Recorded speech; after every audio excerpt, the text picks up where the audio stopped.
We were thinking maybe in Jesus' time, yeah, it was a little bit difficult. People would persecute true practitioners. Or in Buddha's time, people would try to assassinate him because he was preaching the truth. But there is still the same thing happening now. Even though less obvious or less brutal or less visible to you. I know one master. He's a real master. He also teaches the Kuan Yin method. He's an Indian, in India. Now, he's not allowed to come to Germany anymore. And he did nothing wrong, from what I know. I can see. I know he's a very good person. Even if not talking about him as a master, he's a very clear person. He doesn't take money, he doesn't demand anything from disciples. He just teaches. He is a true master. Yeah? Not talking about his level, okay? Maybe I cannot see his level, but he teaches the Kuan Yin method as well. There are several teachers who teach this. And he was a really, really good soul, noble one.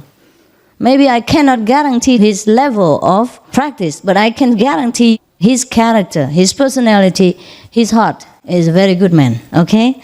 Put it that way, so it's more practical for you. I cannot prove to you the thing I cannot take out, so I cannot tell you he's a very good man, okay? But for my own knowledge, he's also a very noble, elevated, high-level practitioner. Okay. What has he done? Nothing. One time, the German disciples requested him to also make a retreat for the children. Somewhere, I forgot. I only heard, I don't know anything about it, but what I heard is true. And then so he said, okay, maybe 4 days or 7 days retreat. And that's the only crime that he did. Now they forbid him to come to Germany because he made that retreat for the children.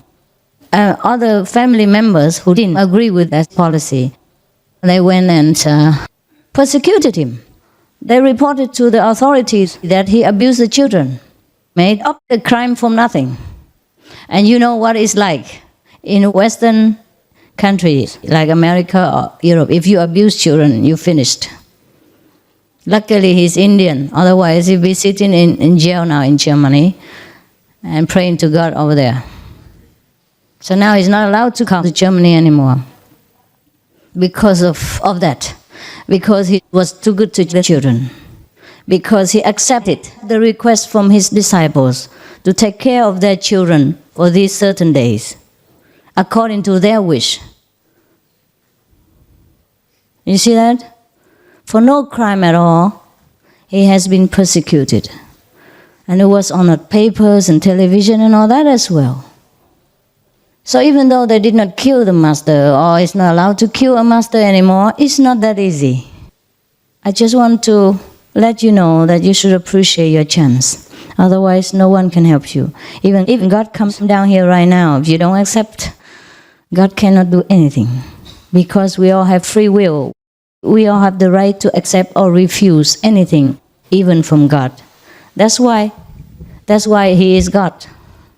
That's why there is a universe. That's why there is a cosmos and many other things. This is 1995, 2,000 years after Jesus. These things still happen. I can swear to you, I can swear by God's name that that man is innocent. I have nothing to do with him, I get nothing from him. You know, and I don't have to know him, you don't have to know him. He has nothing to do with us. But that man is innocent, 100%, 1,000%. He has done nothing wrong. You know that. If we have a retreat together and if the children are there, what can I do? Or what can anyone do with the children? The families are there, the members are there. All they do is sit in a room with the parents perhaps, yeah, and the teacher there and sit with them for a while. He doesn't have to sit with them all the time. Just like I'm with you. I sit with you for a while and perhaps I go do something else and you continue your sitting and I'm around, right? I don't have to sit with you all day long. What can I do with you here now, in this room, for example? But even in Taiwan, for retreats within, let other outside people come in, huh? And then many people also say something nasty about us, saying we were taking all our clothes off and doing something here, inside. You see that? We even have to cover ourselves, talking about taking clothes off. Things like that, you know what I mean? That's why I know that man is innocent. 1,000, 1 million, 1 billion% innocent. He's done nothing wrong. He's an old man, very dedicated to God and to his disciples. I haven't seen anyone who's more dedicated. I feel very sorry for him. Now he's sat in India, I heard, sick with karma. And no one can understand him. He's sick with both lungs full of water. I don't know when he will die. And there's nothing anyone can do for him. It's not only the physical burden he has to bear. It's a bad name. It's the blackened reputation that he has to even bear during the time that he lives.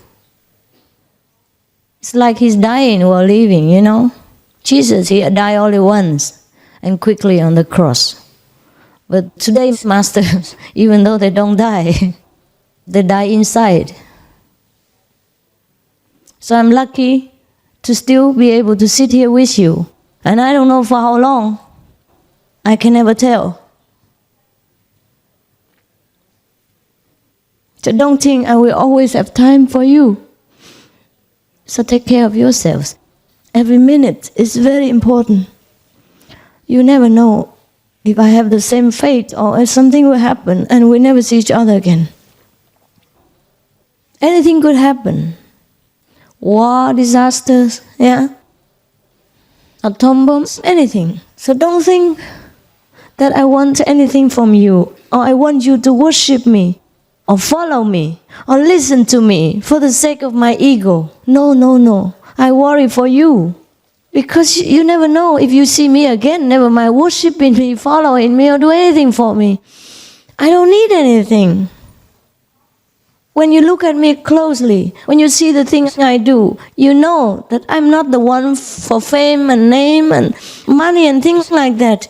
Don't you? Yes. If you look closely and you see the things I do, then you know. So all the things are for you.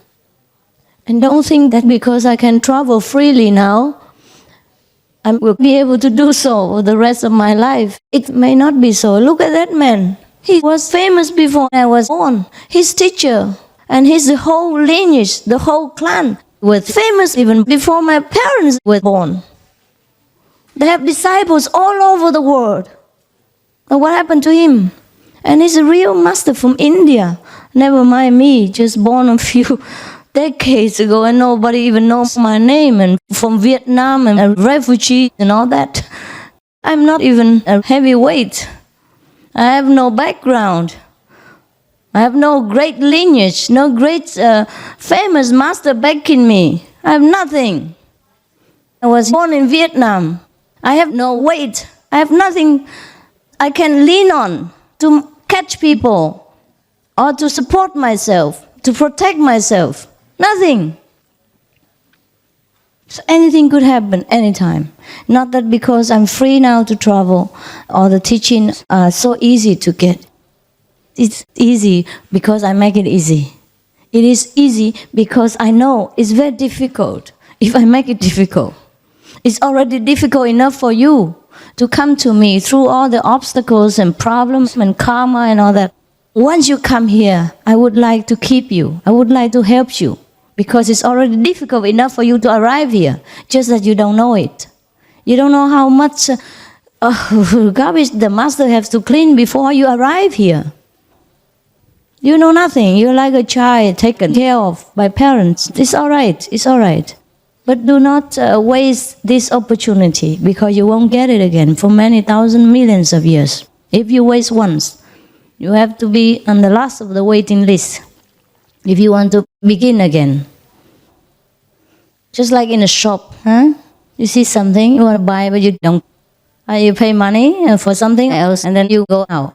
Later, when you regret it, you want to come back in and buy it. If people are already in front of you a lot, then you have to wait in the queue at last place because other people are in front of you. To be a human being is already very, very, very difficult. And in order to meet a real master and get initiated into this Quán method, I cannot tell you. I have no human language to describe to you the preciousness of this method. I have no ability to tell you. I really cannot. To compare to anything at all, it means you blacken the name of the method. There is no comparison. There's nothing you can say about it. All you have to do is open your heart, humble yourself, and then you will see how it works for you every day. Do not deprive yourself of this most mighty power. Let it work for you. Just let it work for you. Relax. Let it be. Then everything you want will come. Every protection will be yours. Every day will be miracles. I suffer because of you. Otherwise, I'm the most happy person in the world. I never knew suffering after initiation until I met you. So don't look at me and think because I meditate, I still suffer. No, it's all yours. It's all your karma. The years before I took over this job, I didn't know what misery, unhappiness, and discontentment was. I had 3-4 pairs of clothes, and every day I was happy as an angel. I had nothing with me, just happiness that was indescribable inside. Because I was having no responsibility for anybody. I didn't know what suffering and unhappiness was. It's too late now to go back to that stage. But it's all right, as long as you know what you're getting and open yourself to this power and let it help you. Otherwise, it's a waste of your time and my time too. And you will regret it later when it's too late. When you are sent back to this transmigration again, then you can see from heaven how you're going to suffer. At that time you regret. It will be very, very late. Oh, okay. I was telling you how to meditate on Quán Yin and I talked so long. Now you can meditate. It's all right. You want to have a rest for a while? Go to the bathroom or something? You can. And then come back and meditate again. 8:30. Yeah. Meditate until 10, right? If you need to go to the bathroom, go quietly that door, okay? Don't disturb neighbors. If you don't have to, don't meditate. Turn the light off.